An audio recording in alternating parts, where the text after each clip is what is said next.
Welcome to the Blue Collar Wealth Podcast.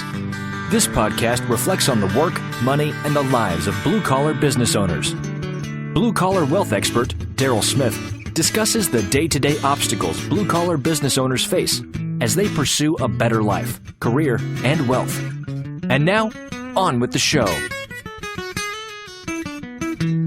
Hello again, this is Matt Halloran, and I'm going to be interviewing Darryl Smith again. This is episode 4, and the title of this is, Are You Always Working? Now, the last one that we did was discussing the Blue Wealth Blueprint and the program and the guidebook and all of these great tools that you can get at synergylife.ca, which is Darryl's website. But we're going to shift gears here, and I'm really happy about this because these are the sorts of gear switches that you need to make and really seriously need to consider when you're looking at working with a financial services professional, because not all of them are the same. And Darryl today is going to talk about the chronic work brain and its negative effects on personal leisure productivity. That is a mouthful. Now, I get the chronic work brain because I have that, right? But what the heck is personal leisure productivity? Hi, Matt. Personal leisure productivity, it's kind of a word spin. It's really when you're dealing with business owners, you kind of have to use business language sometimes. You know, chronic work brain, we get into that, and it talks about just means you're always on duty. There's no such thing as working 9 to 5 in today's world any longer. You know, when I first started on my own business, I worked in a small rural town, and it was really interesting because they had the lunch bell. It wasn't used any longer, but they had a lunch bell. And everybody in the town knew at 12 o'clock the bell would ring and it was time for lunch. All the shops would close down. People would walk home. They would have their lunch. And then 1 o'clock the bell would ring again. And then people know it was time to get back to work. Life was much simpler, and it's easier to separate your life from your work life from your home life. So, you know, when you're working all the time, you don't have the same kind of leisure anymore because your brain's there, and you're always thinking about work, and you're always making notes and taking calls, all those kinds of things. So that's really, you're interrupting your leisure all the time now. We talk about unplugging, right? You hear that often, and how so few people want to unplug. But things have fundamentally changed. We are advancing technologically so fast with cell phones, text, emails, FaceTime messages, all of those sorts of things, all hours of the day and night. How do you help people deal with this? Matt, work is the process of trading our time and talents for money. Money that we use to save for retirement, pay our bills, and if we're lucky, have a little left over for fun. So blue-collar business owners have taken years to develop their personal, what we call recipe for success, or how they make money, where they've created their systems and their processes, and they've learned to be successful. The changes in technology change the work environment as well. So the problem is that they're never truly relaxing any longer. We can always leave our physical work environment, but we can never really leave the mental work environment any longer. There are some countries right now that forbid employers to text or contact their staff members after 5 or 6 o'clock at night. And that may be a trend, I don't know, but it's getting to a point where I know people will have 2 cell phones, one for work and one for personal, and they will just turn the work phone off. But the big issue is about being relaxed. We need both physical and mental rest. And once people start to realize and they start to figure out that they're only going to achieve this is by completely removing themselves from their business. And really, that's the first phase of the Blue Wealth program. And it's about understanding, and it's about that they're going to be going to something better. It's not something worse. They're actually going to something better.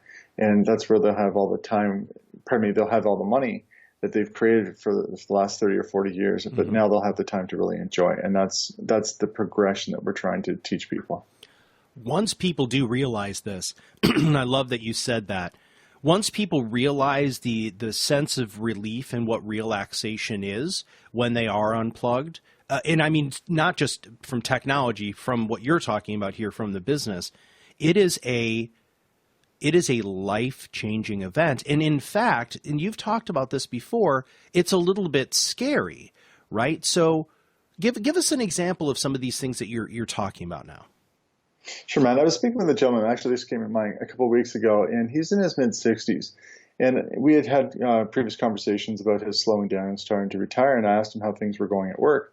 And he said that he's busier than ever. He's got about $110 million in projects on the go, and he's got being pressured from companies he works with to take on more business, and it's getting busier and busier for him. And I said, I thought you were supposed to be slowing down. He goes, yeah, that's what my wife keeps telling me.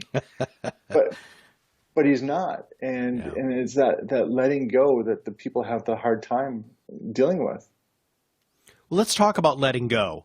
That's something that, well, I mean, you and I both struggle with this, right? We're both business owners. And, you know, if I don't respond to the email, if I don't respond to the text, if I don't take this job, right, we've been programmed for that. And Darryl, I mean, some of us have been programmed for that, just like you said with this gentleman here, 30, 40 years of programming.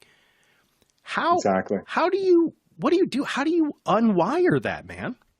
Well, you know, from this example I just gave, you know, from the outside, this gentleman looked like he was very successful, and he was financially. He was turning down business. You know, he had nice vehicles, nice house, and lots of money.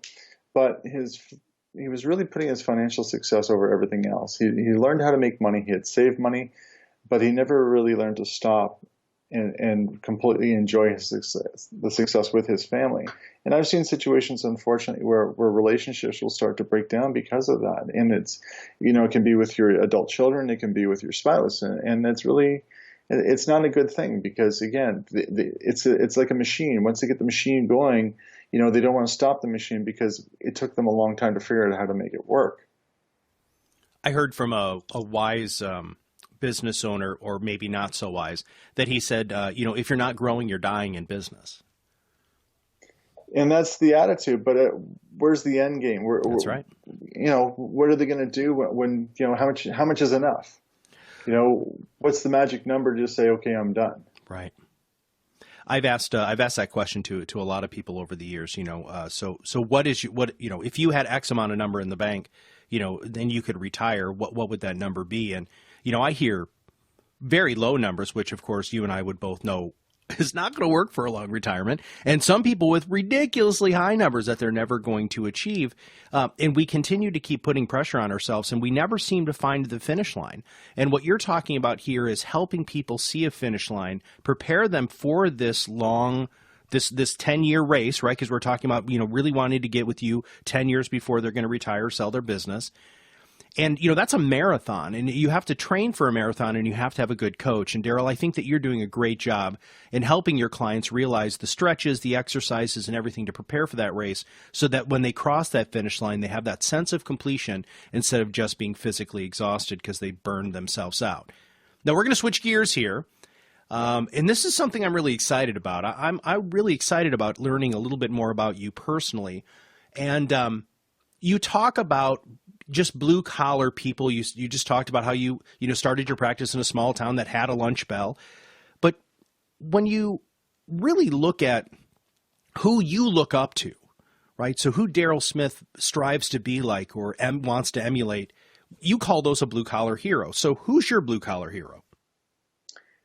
Matt, I would have to say it would be my aunt and uncle. These are the individuals who own the farm that I spent my summers growing up on and working on. I was there really for the haying season, but I got to be involved in a lot more. They had a little bit of milk cattle, and they had pigs and chickens and that type of thing. It was kind of like a storybook type of farm.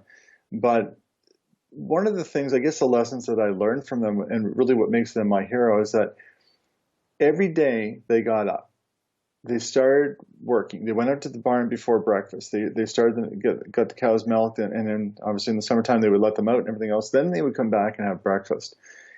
They would just keep going, and they would know that there was work to be done. So if the weather was bad, there was work to be done inside the barn. If the weather was great, then there was things to do.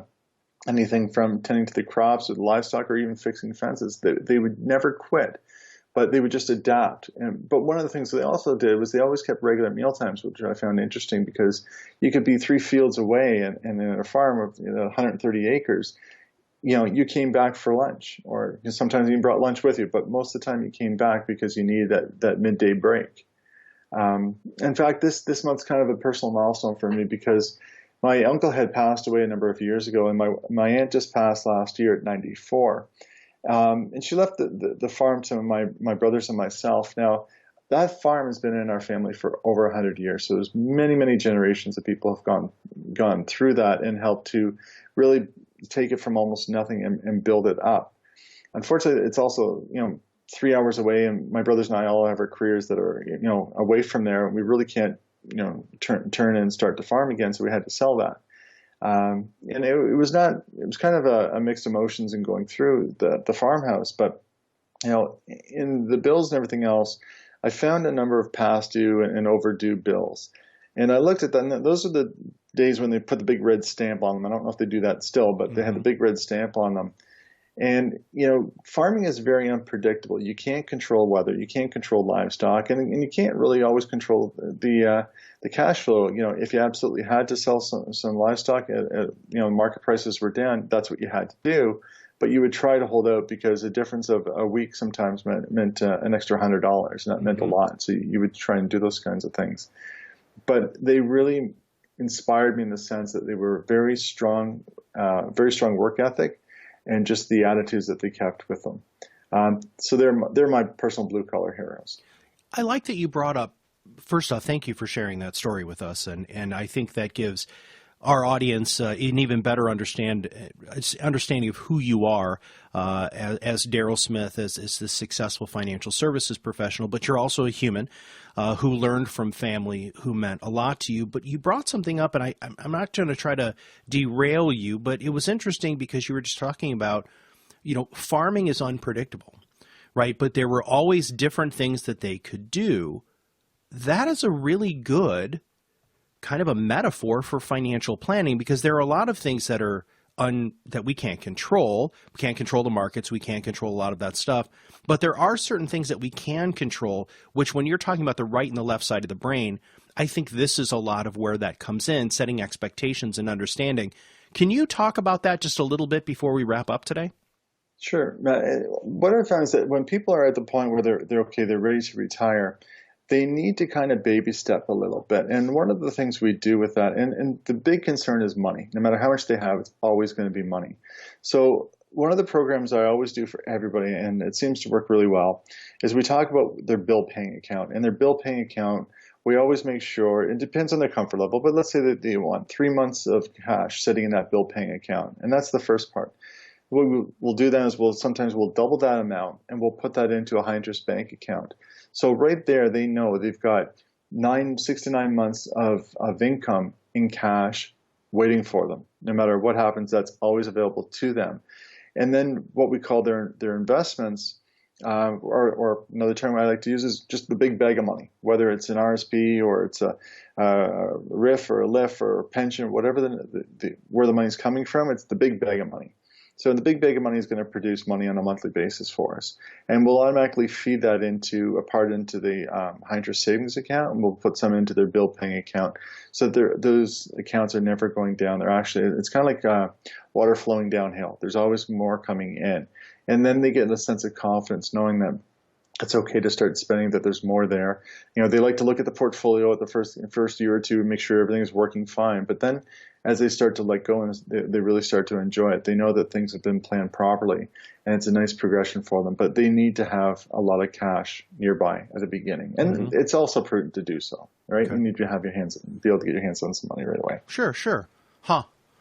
Well, again, Darryl, thank you so much for taking us down this journey. We have so much more to unpack and uncover and discover and explore together when it comes to the human aspect of Blue Wealth and really what your program is bringing to your area.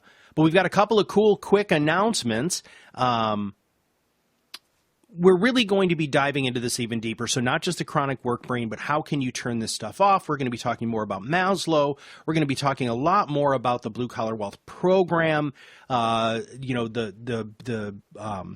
Blue Collar Wealth 10 tips that you can download right now at synergylife.ca/10 tips, or you can just go to the website at synergylife.ca.